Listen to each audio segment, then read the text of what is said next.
Welcome to the WrestleTalk News.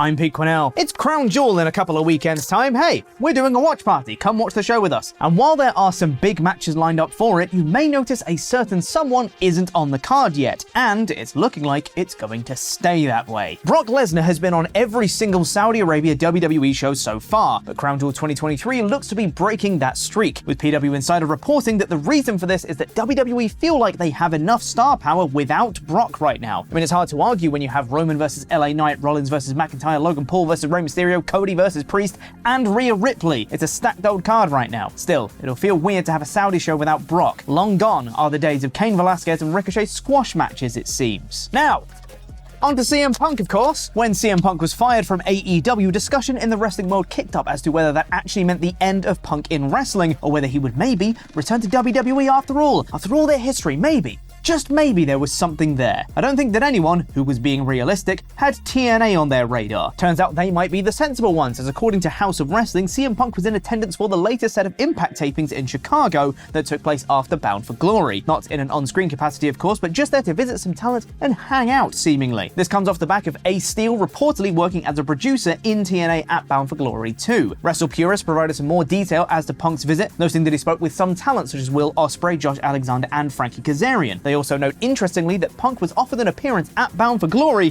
which he respectfully declined. One of the reasons being, there was a Blackhawks game. Sports. He was also reportedly tight-lipped about his future, not revealing whether he would be returning at Survivor Series or not. Fightful Select added more to this, saying that his visit was seen as very helpful. As of a few weeks ago, those close to Punk reportedly felt that Punk wouldn't want to join TNA, but if he woke up one day and wanted to wrestle Josh Alexander or the Motor City Machine Guns, he'd be able to. However, there is always the hurdle of money, as Punk was reportedly making 15 to 20 times more than the top TNA talent when he was in AEW. But that's not the only person that might be considering a tenure in TNA, as there's a Will Ospreay floating around right now. MJF might have hyped up the bidding war of 2024, but it's looking more like Ospreay might be taking that mantle, as it looks like nothing is off the table. Ospreay spoke to the Metro where he said moving to WWE was on the table. Re-signing with New Japan is of course an option, something which earlier this year Ospreay was very keen on according to Fightful Select. He's made numerous appearances in AEW, so that seems like a likely option too. And now there's TNA. Ospreay cut a promo following his Bound for Glory match with Speedball Mike Bailey, where he was very complimentary of the promotion.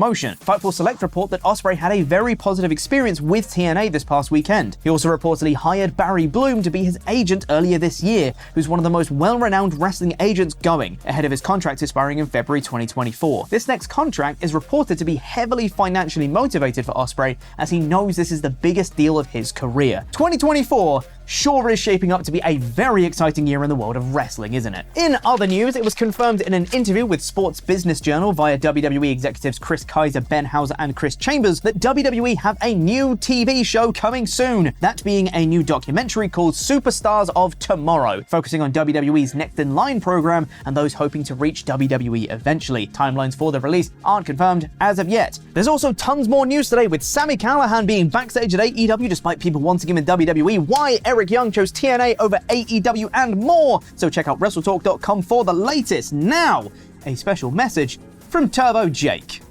I'm 80s wrestler Turbo Jake, and if you ask me what my favorite kind of wood is, you'd think I'd tell you it'd be a 2x4, which I use to whack up Damien Lenoir anytime I see him. But you'd be wrong, because my favorite kind of wood is the ones you can find in the jewelry of this video's sponsor, Holtzcan. Holtzcan specializes in making jewelry from natural products such as wood, stone, and mother of pearl, which are unique due to their grain or marbling. Holtzcan are proud to be unique, and they strive for diversity. If you've been paying attention, you might have seen this one guy, Pete Quinnell, wearing Holtzcan products over the last few weeks. He loves them, and this other guy, Laurie Blake, too. They can't get enough of it. And let me tell you something, Turbo Jake knows all about this. You don't want to be green in the ring, but you do want to be green for the planet, which is why production, packaging, and delivery for Holtzcan products are as sustainable as possible, with Holtzcan also supporting reforestation projects too. So check out Holtzcan today by using the link in the description, or go to holtzcan.com/WrestleTalk and use the discount code WRESTLE15 to get 15% off until November 13th. Holtzcan has free shipping to the USA and most European countries within 2 to 5 days, and they come with a 24-month guarantee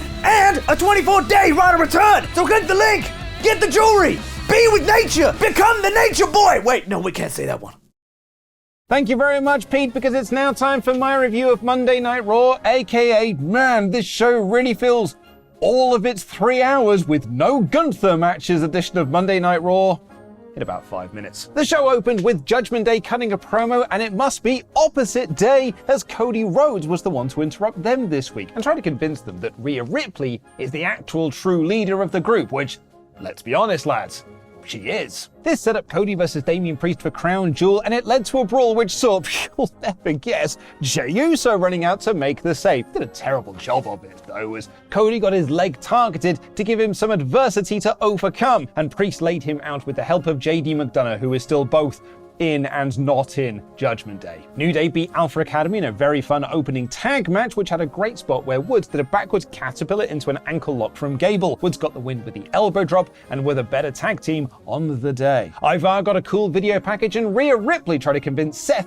that he needs their backup at Crown Jewel to beat Drew McIntyre, which he didn't exactly decline. Like, he didn't say no anyway. He was more focused on Roman Reigns, and I really hope this doesn't lead to a champ versus champ match in Survivor Series. I just don't care about that. Indy Hartwell was offered advice by Natalya ahead of her NXT Women's Championship match. Yes, let's get advice from the woman who lost to that same NXT Women's Champion in checks notes 8 minutes. Not that Indy had a lot of time to ask, because that match was next, and Becky won in a fine little bounce. Becky got in the face of Lyra Valkyria to hype tonight's Halloween Havoc match, and Xia Li beat Candice LeRae backstage. Nick Aldis and Adam Pearce had a tense little moment backstage about Aldis kicking Pearce out of SmackDown on Friday, so Pearce, being the bigger man, invited Aldis to stay and watch Raw instead. Aldis got bored of that though and chatted with Raw talent like the Party Girls. Aldis decided to leave of his own accord, and yes, it sure does feel like we're heading towards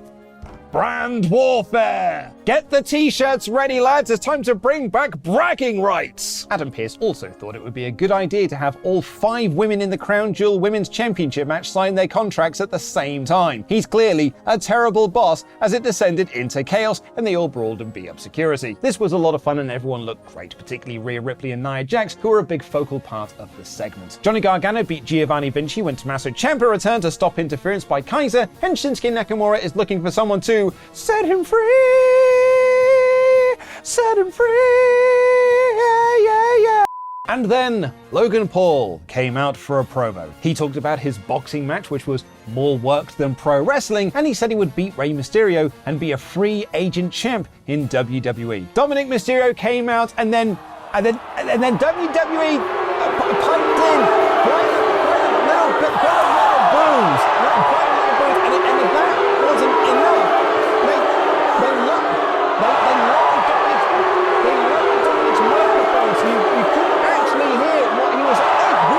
it off. I am trying to do my job here. F***ing amateurs.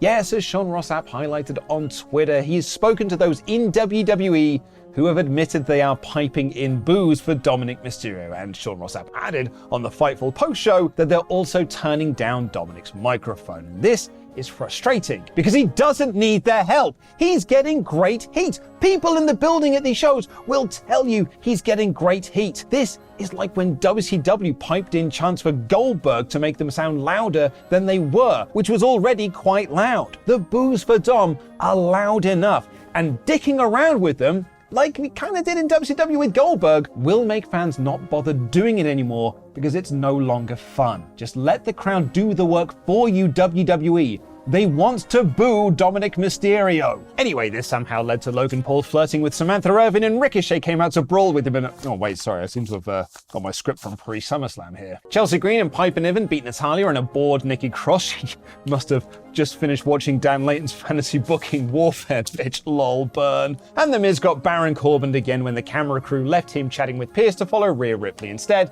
That was quite funny. Drew McIntyre and Sami Zayn then had a banging match, which this show really needed. The work by Drew was superb, and Sami is the best babyface who ever babyfaced. Rhea came out to distract Sami, and it worked as Drew hit the Claymore for the win. I am loving this heel turn by Drew McIntyre. Speaking of things I'm currently very much enjoying, Bronson Reed squashed squashed Akira Tozawa in a highly entertaining match. Tozawa is part of the Alpha Academy now, by the way, and he was given a title backstage by his new teammates along with New Day and DIY as all the tag divisions stood in a row. And the main event saw Damian Priest beat Jey Uso via interference, and Cody came out after the match, broken ankle and all, to send Priest to the back after teasing Pillmanizing his ankle. Look, if you're one of those folks who are sick and tired of the Judgment Day, then this might not be the episode for you. I had a totally fine time, and this was a totally fine 3 out of 5 nothing happening show. A new episode of TLC will drop today where we're going to count down our top worst WWE pay-per-views. So to get ready for that, check out our top 10